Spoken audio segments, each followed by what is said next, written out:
Exodus chapter 12. The Lord spoke to Moses and Aaron in the land of Egypt. This month will be the first month of the year for you. Both of you are to tell the whole community of Israel. On the 10th day of this month, each man must get one lamb. It is for the people in his house. There may not be enough people in his house to eat a whole lamb. Then he must share it with his closest neighbor. There must be enough lamb for everyone to eat. The lamb must be a 1-year-old male. It must have nothing wrong with it. This animal can be either a young sheep or a young goat. Keep the animal with you to take care of it until the 14th day of the month. On that day, all the people of the community of Israel will kill these animals. They will do this as soon as the sun goes down. The people must take some of the blood. They must put it on the sides and tops of the door frames. These are the door frames of the houses where they eat the lambs. On this night, they must roast the lamb over a fire. Then they must eat it with bitter herbs and bread made without yeast. Do not eat the lamb raw or boiled in water. Roast the whole lamb over a fire, with its head, legs, and inner organs. You must not leave any of it until morning. But if any of it is left over until morning, you must burn it with fire. This is the way you must eat it. You must be fully dressed, as if you were going on a trip. You must have your sandals on, and you must have your walking stick in your hand. You must eat it in a hurry. This is the Lord's Passover. That night I will go through the land of Egypt. I will kill all the firstborn of animals and people in the land of Egypt. I will punish all the gods of Egypt. I am the Lord. But the blood will be a sign on the houses where you are. When I see the blood, I will pass over you. Nothing terrible will hurt you when I punish the land of Egypt. You are always to remember this day. Celebrate it with a feast to the Lord. Your descendants are to honor the Lord with this feast from now on. For this feast you must eat bread made without yeast for 7 days. On the first day of this feast you are to remove all the yeast from your houses. No one should eat any yeast for the full 7 days of the feast. If anyone eats yeast, then that person will be separated from Israel. You are to have holy meetings on the first and last days of the feast. You must not do any work on these days. The only work you may do on these days is to prepare your meals. You must celebrate the feast of unleavened bread. Do this because on this very day I brought your divisions of people out of Egypt. So all of your descendants must celebrate this day. This is a law that will last from now on. You are to eat bread made without yeast. Start this on the evening of the 14th day of the first month of your year. Eat this until the evening of the 21st day. For 7 days there must not be any yeast in your houses. Anyone who eats yeast during this time must be separated from the community of Israel. This includes Israelites and non-Israelites. During this feast you must not eat yeast. You must eat bread made without yeast, wherever you live. Then Moses called all the elders of Israel together. He told them, "Get the animals for your families. Kill the animals for the Passover. Take a branch of the hyssop plant and dip it into the bowl filled with blood. Wipe the blood on the sides and tops of the door frames. No one may leave his house until morning. The Lord will go through Egypt to kill the Egyptians. He will see the blood on the sides and tops of the door frames. Then the Lord will pass over that house. He will not let the one who brings death come into your houses and kill you. You must keep this command. This law is for you and your descendants from now on. Do this when you go to the land the Lord has promised to give to you. When your children ask you, 'Why are you doing these things?' you will say, 'This is the Passover sacrifice to honor the Lord.' When we were in Egypt, the Lord passed over the houses of Israel. The Lord killed the Egyptians, but he saved our homes. So now the people bowed down and worshipped the Lord. They did just as the Lord commanded Moses and Aaron. At midnight, the Lord killed all the firstborn sons in the land of Egypt. The firstborn of the king who sat on the throne died. Even the firstborn of the prisoner in jail died. Also, all the firstborn farm animals died. The king, his officers, and all the Egyptians got up during the night. Someone had died in every house. So there was loud crying everywhere in Egypt. During the night, the king called for Moses and Aaron. He said to them, "Get up and leave my people. You and your people may go and worship the Lord. Take all of your sheep and cattle as you have asked. Go, and also bless me." The Egyptians also asked the Israelites to hurry and leave. They said, "If you don't leave, we will all die." The people of Israel took their dough before the yeast was added. They wrapped the bowls for making dough in clothing and carried them on their shoulders. The people of Israel did what Moses told them to do. They asked their Egyptian neighbors for things made of silver and gold and for clothing. The Lord caused the Egyptians to think well of the Israelites, so the Israelites took rich gifts from the Egyptians. The Israelites traveled from Ramesses to Succoth. There were about 600,000 men walking. This does not include the women and children. Many other people who were not Israelites went with them. A large number of sheep, goats, and cattle went with them. The Israelites used the dough they had brought out of Egypt. They baked loaves of bread without yeast.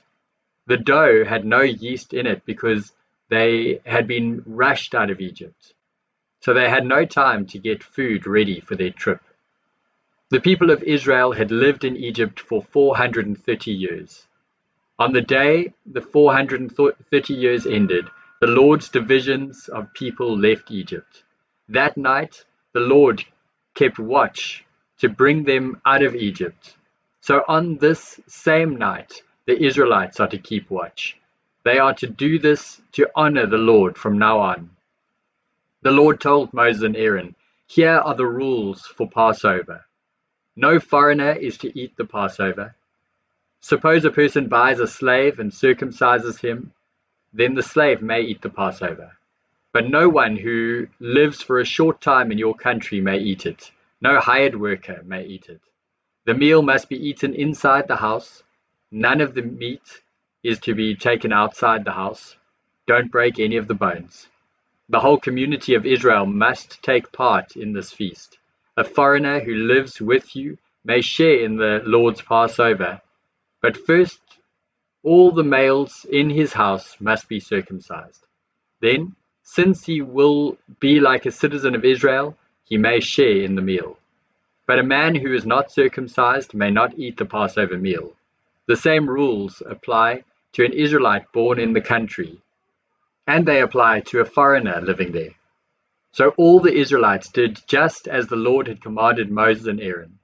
Then on that same day, the Lord led the Israelites out of Egypt. The people left by divisions. Luke chapter 15. Many tax collectors and sinners came to listen to Jesus. The Pharisees and the teachers of the law began to complain. "Look, this man welcomes sinners and even eats with them." Then Jesus told them this story. Suppose one of you has 100 sheep, but he loses one of them. Then he will leave the other 99 sheep alone and go out and look for the lost sheep. The man will keep on searching for the lost sheep until he finds it. And when he finds it, the man is very happy. He puts it on his shoulders and goes home. He calls to his friends and neighbors and says, "Be happy with me because I found my lost sheep." In the same way, I tell you, there is much joy in heaven when one sinner changes his heart. There is more joy for that one sinner than there is for 99 good people who don't need to change. Suppose a woman has 10 silver coins, but she loses one of them. She will light a lamp and clean the house. She will look carefully for the coin until she finds it, and when she finds it, she will call her friends and neighbors and say, 'Be happy with me because I have found the coin that I lost.' In the same way, there is joy before the angels of God when one sinner changes his heart." Then Jesus said, "A man had 2 sons.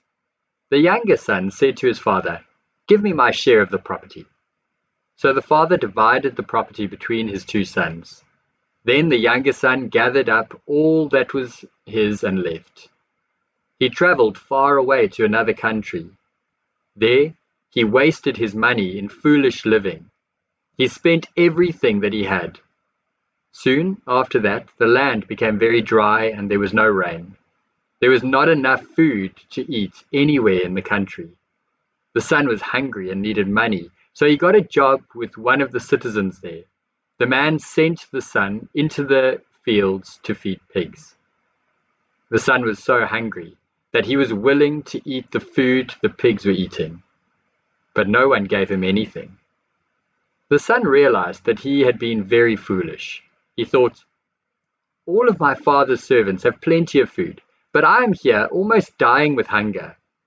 I will leave and return to my father. I will say to him, 'Father, I have sinned against God and against you. I am not good enough to be called your son, but let me be like one of your servants.'" So the son left and went to his father. While the son was still a long way off, his father saw him coming. He felt sorry for his son. So the father ran to him and hugged and kissed him. The son said, "Father, I have sinned against God and against you. I am not good enough to be called your son." But the father said to his servants, "Hurry, bring the best clothes and put them on him. Also put a ring on his finger and sandals on his feet. And get our fat calf and kill it. Then we can have a feast and celebrate. My son was dead, but now he's alive again. He was lost, but now he's found." So they began to celebrate. The older son was in the field. As he came closer to the house, he heard the sound of music and dancing. So he called to one of the servants and asked, "What does all this mean?" The servant said, "Your brother has come back. Your father killed the fat calf to eat because your brother came home safely." The older son was angry and would not go into the feast. So his father went out and begged him to come in. The son said to his father, "I have served you like a slave for many years. I have always obeyed your commands, but you never even killed a young goat for me to have a feast with my friends. But your other son has wasted all your money on prostitutes. Then he comes home, and you kill the fat calf for him." The father said to him, "Son, you are always with me. All that I have is yours. We had to celebrate and be happy because your brother was dead, but now he's alive. He was lost, but is now found."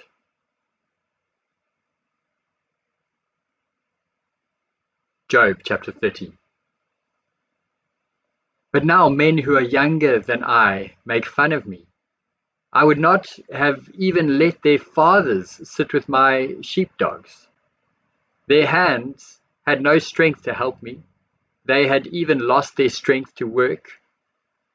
They were thin from being hungry and in need. They wandered through the dry and ruined land at night. They gathered desert plants by the brush for food. They even ate the root of the broom tree. They were forced to live away from other people. People shouted at them as if they were thieves. These young men had to live in dried up stream beds. They lived in caves and among the rocks. They howled like animals out among the bushes, and they huddled together in the brush. They are worthless people without names. They were forced to leave the land. Now they make fun of me with songs. My name has become a joke among them. They hate me and stay far away from me, but they do not mind spitting in my face. God has taken away my strength and made me suffer, so they attack me with all their anger.